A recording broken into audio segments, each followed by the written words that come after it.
Have you ever felt like you're stuck? Like no matter how hard you try, you just can't seem to break through? I want to tell you a story today. A story about a man named Arthur Borman. It's a story that completely changed how I see my own limits. Arthur was a disabled veteran, a paratrooper. After years of service and countless jumps, his body gave out. His back and knees were shot. Doctors told him he'd never walk unassisted again. For 15 years, he lived with that reality, gained a tremendous amount of weight, topping 297 pounds. He needed leg braces, crutches, a back brace just to move around his own home. He was trapped in his own body, and with that came a deep sense of hopelessness. He believed the experts. He believed he was broken beyond repair. Imagine that for a moment. Every single day, waking up to pain. Every step, a struggle. The world shrinks until it's just the four walls of your house. Friends stop calling because you can never go out. The future looks like an endless repeat of the present. That was Arthur's life. He'd tried everything, or so he thought. Yoga instructors saw his condition and turned him away, afraid he would hurt himself even more. The doors just kept closing. Then one day he stumbled upon an article about a former professional wrestler named Diamond Dallas Page, who had developed his own form of yoga. It was called DDP Yoga. Arthur was skeptical, but he was also desperate. He sent an email not expecting much, but Dallas Page wrote back. He didn't see a lost cause. He saw someone who needed a hand. He believed in Arthur when Arthur couldn't believe in himself.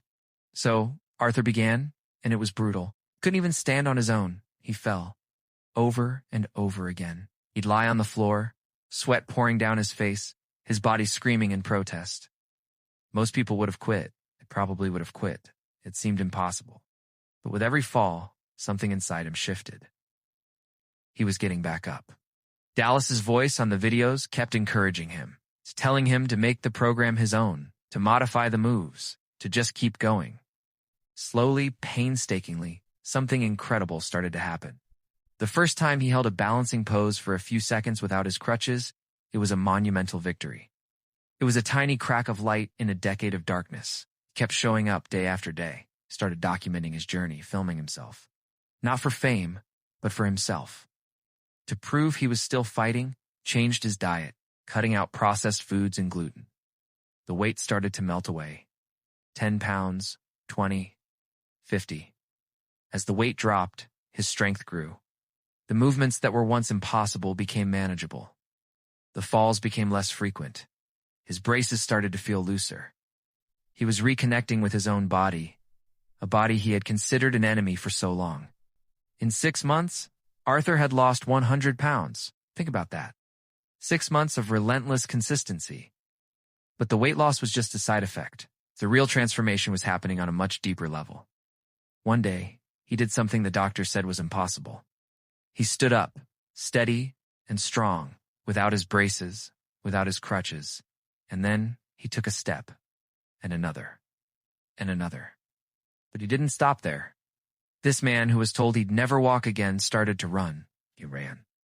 The video of his transformation is one of the most powerful things you will ever see. It shows him at his heaviest, struggling, falling. And then it cuts to him, lean and strong, sprinting down a road with a look of pure, unadulterated joy on his face. He was free. Arthur lost a total of 140 pounds in 10 months. He completely reclaimed his life. He went from being a prisoner in his own home to a man who could run, jump, and live again. His story went viral, inspiring millions of people around the world. It's a testament to the power of never, ever giving up. So why am I telling you this? Because we all have our own "you'll never walk again" moments. Maybe it's not a physical disability. Maybe a teacher told you you weren't smart enough. Maybe a boss said you didn't have what it takes. Maybe you failed so many times that you started to believe you were a failure. We all have these voices, both external and internal, that tell us our limits. They build walls around us and convince us to stay inside. Arthur's story teaches us that these limits are often illusions. The experts were wrong. His own beliefs about himself were wrong. The only thing that was real was his will to try one more time. The human spirit is so much more resilient than we give it credit for. Your body and your mind have an incredible capacity to heal and to grow, but you have to give them a chance. It starts with one small step. For Arthur, it was sending an email. For you, it might be lacing up your running shoes for the first time in years. It might be signing up for that class you've been dreaming of. It might be writing the first page of that book, or making that phone call you've been dreading. The first step doesn't have to be perfect. You might fall. You probably will. That's part of the process. The secret isn't some magical formula. It's consistency. It's showing up on the days you don't feel like it. It's celebrating the small wins, holding that pose for one extra second, writing one more paragraph, losing that first pound. These small victories build momentum. They're the fuel that powers you through the hard times. They slowly rewrite the narrative in your head from I couldn't to I can. Find your Dallas page. Find someone who believes in you, even when you don't. It could be a friend, a family member, a mentor, or even an online community. Surround yourself with people who lift you up, not people who reinforce your limitations. Belief is contagious. When someone else sees your potential, it makes it easier to see it in yourself. So, what is your leg brace? What's the thing that's holding you back? The story you've been telling yourself about why you can't achieve your dreams? I want you to really think about it. And then, I want you to challenge it. Just like Arthur did. Don't let anyone, not even yourself, tell you what you are capable of.